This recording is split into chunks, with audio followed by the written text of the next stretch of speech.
Davlat ilmiy dasturlarning yagona intellektual elektron platformasi orqali loyiha topshirish jarayonini ko'rib chiqamiz.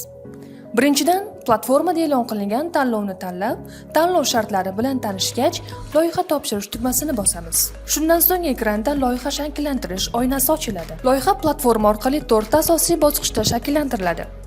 Birinchi bosqichda loyiha mavzusi, ilm-fan yo'nalishi, yo'nalishga mos soha, loyiha turi va bajarilish muddatlari kiritiladi.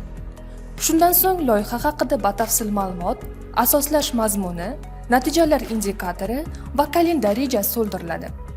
Har bir bo'limda ma'lumotlarni saqlash tugmasi mavjud bo'lib, barcha ma'lumotlar to'liq kiritilgandan so'ng saqlash tugmasi orqali saqlab qo'yish talab etiladi. Ikkinchi bosqichda loyiha rahbari, ijrochilar va ijrochi tashkilot haqida ma'lumotlar kiritiladi. Rahbar o'z ma'lumotlarini to'ldirib, saqlash tugmasini bosadi va keyingi bo'limga o'tadi. Loyiha ijrochilari Science ID orqali qo'shiladi. Ular loyihadagi lavozimi va bajariladigan vazifalari bilan tanishtiriladi. Ma'lumotlar to'liq kiritilgach, saqlanadi va ijrochilar o'z profili taklifini tasdiqlaydi. Uchinchi bosqichda loyihaning moliyaviy asoslari shakllantiriladi.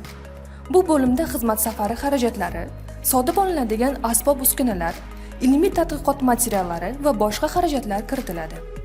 Moliyalashtirish rejasi tuziladi va barcha xarajatlar umumiy xarajatlar sxemasida jamlanadi. Xizmat safari, asbob-uskunalar va ilmiy materiallar bo'limida yaratish tugmasi orqali barcha tafsilotlar kiritiladi. Zarur bo'lsa, boshqa xarajatlar ham qo'shiladi. Moliyalashtirish rejasi yaratish tugmasi orqali kiritiladi va tizim avtomatik ravishda moliyalashtirish taklifini shakllantiradi.